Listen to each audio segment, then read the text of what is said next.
Un marché très important dans les années 70-80. Ça a diminué un peu, c'est une tendance un peu générale, je crois, les marchés de petites villes comme la nôtre.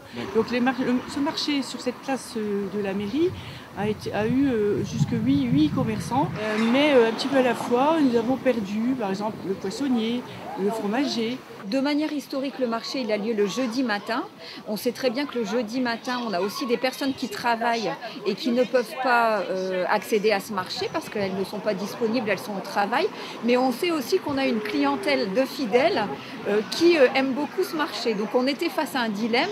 Donc on a aussi cette idée de retravailler sur le marché pour le dynamiser et puis pour faire en sorte qu'il corresponde aux besoins de l'ensemble de la population. Une problématique et des questionnements auxquels la ville aurait eu plus de mal à répondre sans le soutien de l'agglo Hénin-Carvin qui a embauché une manager de commerce mutualisée. Les élus de Noyelles-Godeau ont donc répondu à l'appel à projet communautaire afin de profiter de l'expertise et des services de la manager. 4 communes ont répondu à cet appel à projet, Rouvroy, Noyelles-Godeau, Le Forêt et Montigny-en-Gohelle. Donc je travaille une journée par semaine par commune. Donc je travaille sur 4 thématiques, donc la redynamisation du centre-ville, le travail avec les unions des commerçants, les marchés de centre-ville comme aujourd'hui et puis la vacance commerciale. Rouvroy a été la première commune à engager le travail avec Justine après avoir effectué un premier état des lieux sur son marché hebdomadaire. Les marchés hebdomadaires ont lieu le lundi. Ce qui se passe, c'est qu'on a une population qui est assez vieillissante, du coup, sur les personnes qui viennent le visiter. Le but aujourd'hui, après une enquête que Justine a fait au niveau donc, des différents moyens médias sur la commune, on a pu relater que les gens voudraient qu'on fasse un marché hebdomadaire le week-end.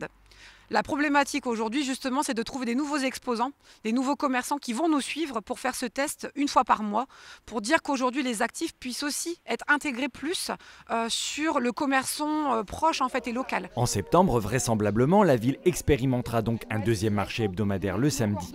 Une nouvelle possibilité pour les commerçants locaux de fidéliser leur clientèle qui s'ajoute à des marchés semi-nocturnes mensuels que la ville a réactivés depuis le 14 mai dernier sur la place Salengro.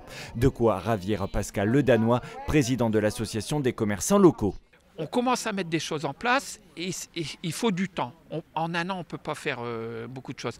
Donc mon but, c'est de travailler avec la municipalité et avec Justine aussi pour aller encore plus loin. Parce que j'ai plein d'idées et Justine rapporte des idées et elle crée aussi le lien entre l'agglo et le président de l'association des commerçants, ce qui est bien. Et du côté des élus de Noyelles-Godeau, les ambitions sont à la hauteur des pistes de travail déjà engagées par la manager du commerce. Ce qu'on attend de Justine, c'est effectivement qu'elle travaille sur la redynamisation du marché, qu'elle prenne contact avec les commerçants actuels pour déjà faire un état des lieux, voir qu'elle nous propose d'autres solutions pour des marchés. D'ailleurs, c'est ce qu'elle a fait parce qu'on va avoir des marchés de créateurs, un en juillet et un en août. Donc c'est déjà de belles perspectives qui s'offrent à la commune. Au-delà du marché hebdomadaire, elle travaille aussi sur la fédération des commerçants dans la ville pour créer une union commerciale. De belles perspectives dont nous aurons prochainement l'occasion de vous reparler.